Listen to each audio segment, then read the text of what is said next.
BJP ने 2024 लोकसभा चुनाव के लिए उत्तर प्रदेश में मिशन 80 का लक्ष्य रखा है। पार्टी इस लक्ष्य को साधने में अभी से जुट गई है। जेपी नड्डा ने उत्तर प्रदेश से इसकी शुरुआत कर दी है। जेपी नड्डा सबसे पहले वाराणसी पहुंचे, जो खुद प्रधानमंत्री नरेंद्र मोदी का संसदीय क्षेत्र है।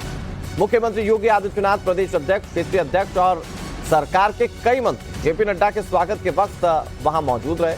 आज नड्डा काशी विश्वनाथ मंदिर में जाकर पूजा अर्चना करेंगे। बाबा विश्वनाथ के दर्शन करने के बाद पूर्व सैनिकों से संवाद उनका होगा। इसके बाद उत्तर प्रदेश के गाजीपुर में नड्डा की जनसभा होनी है। बीजेपी के लिए पूर्वांचल इसलिए अहम है क्योंकि साल 2022 के विधानसभा चुनाव में पूर्वांचल में बीजेपी के मुताबिक नतीजे नहीं आए थे। ऐसे में बीजेपी ने मिशन 80 की शुरुआत गाजीपुर से की है। दरअसल राष्ट्रीय अध्यक्ष के तौर पर जेपी नड्डा को 1 साल का विस्तार दिया गया है और उसके तुरंत बाद जेपी नड्डा उत्तर प्रदेश के दौरे पर पहुंच गए। बीजेपी मिशन 2024 में जुट गई है और उसकी शुरुआत पूर्वांचल से की जा रही है।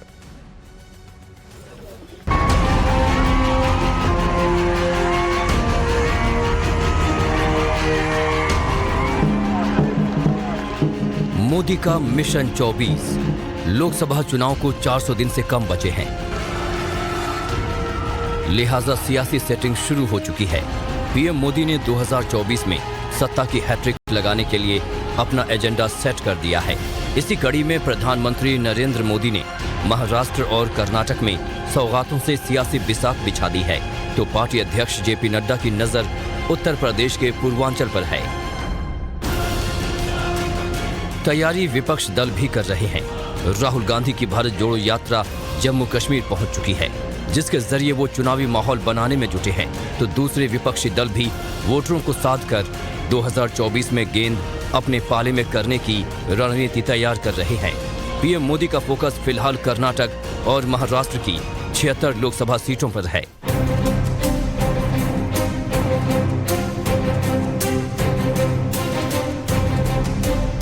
इसी कड़ी में प्रधानमंत्री मोदी ने गुरुवार को मुंबई में 2 नई मेट्रो लाइन का उद्घाटन किया और साथ ही मुंबई को करीब 40,000 करोड़ की योजनाओं की सौगात दी। नई मेट्रो लाइन का उद्घाटन करने के बाद पीएम मोदी ने उसमें आम मुंबईकर के साथ सफर किया और उनसे बातचीत भी की। मेट्रो के इस छोटे से सफर में पीएम मोदी ने मेट्रो के कर्मचारियों से मुलाकात की और उनके काम की सराहना की। पीएम मोदी ने एक जनसभा को संबोधित किया जो पूरी तरह विकास की बात पर केंद्रित थी।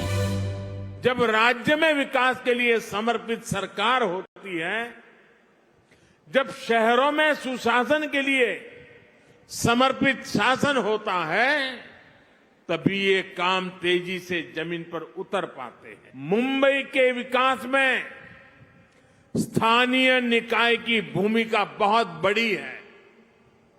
मुंबई के विकास के लिए बजट की कोई कमी नहीं है, बस मुंबई के हक का पैसा सही जगह पे लगना चाहिए।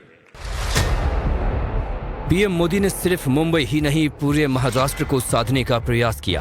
पीएम मोदी महाराष्ट्र में कई परियोजनाओं का शिलान्यास और उद्घाटन किया, जिसमें महाराष्ट्र को 38,800 करोड़ की परियोजनाएं, 12,600 करोड़ की मेट्रो लाइन, मेट्रो की 2 लाइनों का उद्घाटन, नेशनल कॉमन मोबिलिटी कार्ड की शुरुआत, 7 सीवेज ट्रीटमेंट संयंत्रों का शिलान्यास, बाला साहेब ठाकरे आपला दवाखाना का उद्घाटन जैसी परियोजनाएं शामिल हैं। आजादी के बाद पहली बार आज भारत बड़े सपने देखने और उन सपनों को पूरा करने का साहस कर रहा है। 2024 के लिए पीएम मोदी का टारगेट महाराष्ट्र के साथ साथ कर्नाटक भी है और इसीलिए पीएम मोदी ने कर्नाटक को 10,000 करोड़ से ज्यादा की सौगात दी। पीएम ने नारायणपुर नहर एक्सटेंशन का उद्घाटन, सूरत चेन्नई हाईवे के कर्नाटक चरण का शिलान्यास के साथ ही पेयजल सप्लाई सिस्टम का शिलान्यास किया। इस दौरान पीएम ने पिछली सरकार पर भी बोला और पिछली सरकार पर वोट बैंक की राजनीति करने का आरोप लगाया। उस समय जो दल सरकारों में थे, उन दलों ने वोट बैंक की राजनीति को बढ़ावा दिया। हमारी सरकार की प्राथमिकता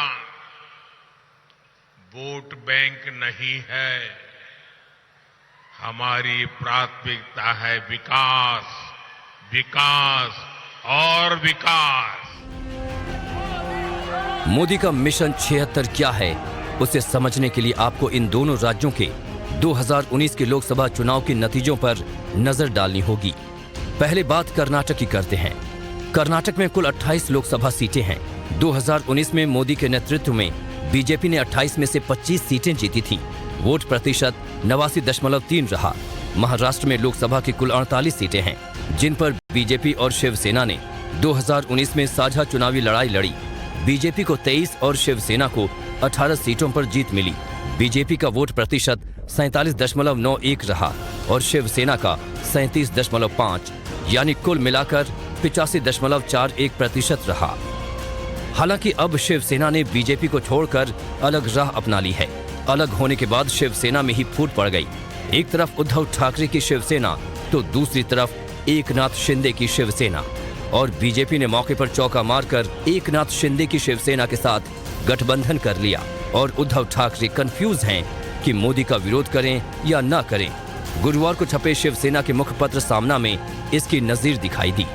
सामना में पीएम मोदी के मुंबई दौरे को लेकर बड़ा सा विज्ञापन दिया गया।